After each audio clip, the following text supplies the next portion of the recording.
अस्सलामुअलैकुम वरहमतुल्लाहि वबरकातुहू। इटकीला यूनिस सामीन व नाज़रीन, आज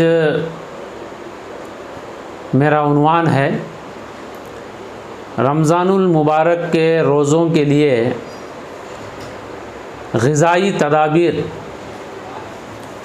फूड मेन्यू कैसा होना चाहिए। इसलिए कि रोज़ा, जिसे इंग्लिश में फास्टिंग कहते हैं, रोज़े के जैसा हो। मतलब यह है कि रोज़े से जो फिज़िकल और स्पिरिचुअल, जिस्मानी और रूहानी जो फ़ायदे होना है, उसका डायरेक्ट ताल्लुक़ ग़िज़ा से है। इसलिए कि रोज़ा नाम ही खाने पीने के छोड़ने का नाम है। रोज़े का मतलब ही खाना पीना छोड़ना है। तो ग़िज़ाई तदबीर बहुत इम्पॉर्टेंट है, फूड मेनू बहुत ज़रूरी है। अब चूँकि अब रमज़ान गर्मी के महीनों में आया है, बहुत सख्त गर्मी है और टेम्परेचर हर दिन बढ़ता जा रहा है और प्यास की शिद्दत भी है। ऐसी सूरत में सहरी के अंदर कौन सी चीज़ें इस्तेमाल की जाएं, इफ्तार के अंदर कौन सी चीज़ें इस्तेमाल की जाएं, उस पर मैं बहैसियत डॉक्टर होने के, यूनानी फिजिशियन होने के, आप तमाम के सामने कुछ मशवरे दूंगा। पहली बात यह है कि सहरी में जहाँ तक हो सके वहाँ तक जो है सीधा और सादा तरीक़े का दस्तरखान हो। उसका मतलब क्या है, एक आध रोटी जिसे चपाती बोलते हैं और थोड़ा जो है वाइट राइस, और उसमें दाल वगैरह शामिल कर लिया जाए। अगर जो है नॉनवेज खाने का उतना ही शौक़ है तो सालन की शक्ल में हो, जिसमें कम से कम मसाला हो, जिसे शोरबा बोलते हैं। ये चीज़ें तो आगे पीछे होती रहेंगी।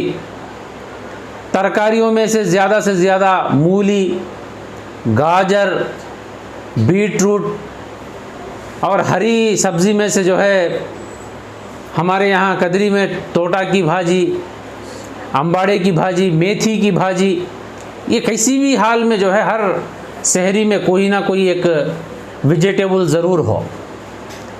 इसके साथ कुछ पाबंदियाँ ग़िज़ा में करने की ये हैं कि सहरी में हर हाल में, हर रोज़ की सहरी में, इस गर्मी और ये जो है ये टेम्परेचर से मुकाबला करने के लिए, रोज़े की हालत में कम से कम डिहाइड्रेशन होने के लिए ये एक तदबीर रोज़ाना कंपलसरी करें। याद रख लें, बहुत सीधा और आसान है। घर में इलायची ज़रूर होती है। हर रोज़ेदार, एक रोज़ेदार को 2 इलायची के हिसाब से 2 इलायची, थोड़ा सौंफ, जिसे हमें सौंफ कहती, असल में वो सौंफ है। इलायची, सौंफ, दही, ये तीनों का किसी ना किसी शक्ल में कॉम्बिनेशन ज़रूर लेना।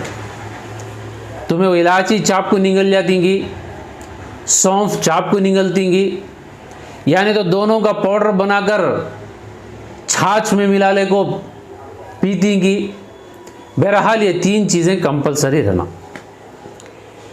इसके अलावा ज़्यादा से ज़्यादा कोशिश करें कि माट का पानी, मट्ठी के कुंडे का पानी पिएं, यानी तो कम से कम मामूल पानी पिएं।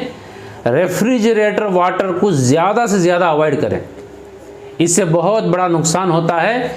यूनानी तिब के हिसाब से जैसे ही एकदम ठंडा पानी जिस्म में जाता है तो जिस्म के अंदर की हरारत गरीज़ा, जिसे आज मॉडर्न ज़माने में इम्यूनिटी पावर बोलते हैं, इसके ऊपर बहुत बड़ा असर पड़ता है। मामूली किस्म का पानी बेहतर है। नहीं ठंडा ही पीना है तो मट्ठी के, जिसे हमें कुंडे बोलते हैं कदरी में, भांचर बोलते हैं, उसमें का पानी पिए तो कोई मुज़ायक़ा नहीं, फ़ायदा होता। अगर हो सके तो ज़रूर 2 से 3 खजूर सहरी में ज़रूर खाएं, इसलिए कि सहरी में खजूर खाने से दिन भर की जो विटामिन डिफिशियंसी होती है वो डिफिशियंसी इंशाअल्लाह खजूर के अंदर पाए जाने वाले विटामिन्स, मिनरल्स और कार्बोहाइड्रेट्स, कैलोरीज पूरा करेंगे। अल्लाह की बहुत बड़ी नेमत है खजूर। तो खजूर ज़रूर सहरी में इस्तेमाल करने की आदत डालें। अब बात आई इफ्तार की। इफ्तार में ज़रूर ख्याल करें कि इफ्तार के वक्त सुन्नत भी अदा होगी कि खजूर इफ्तार में हो। सीधा सादा पानी, यहाँ भी फ्रिज के पानी से बचें, कोल्ड ड्रिंक से बचें। ये बहुत बड़ी बुरी आदत बन रही है मुसलमानों में कि ये गर्मी की वजह से ठंडा ठंडा पानी पीती, जिसकी वजह से लीवर पर चर्बी जमना शुरू हो जाती है। आज की ज़बान में फैटी लीवर बोलते हैं। लीवर पर चर्बी जम गई तो जिस्म में चर्बी गलाने वाला एक ही एक आर्गन था लीवर, वो गर्मी पैदा करता, सो उसे ठंडा कर डाले, ऐसा रहता। अब जिस्म में कहीं भी चर्बी जम सकती है। फैटी लीवर का एक बहुत बड़ा रीज़न है एकदम cool water, cold water, cold drinks इस्तेमाल करना, मामूली पानी पीना। उसके बाद जितने चाहे उतने फ्रूट्स इस्तेमाल करो, तरबूज, खरबूज, पपई, मौज। बेहतर यह है कि इफ्तार के वक्त सिर्फ फ्रूट्स खाएं, उसके साथ खजूर खाकर उठ जाएं। फिर आधा घंटे के बाद एक मीडियम किस्म का डिनर ले लें, जिसमें एक रोटी हो, कुछ चावल हो, बस जिस्म की पूरी ज़रूरत हो गई।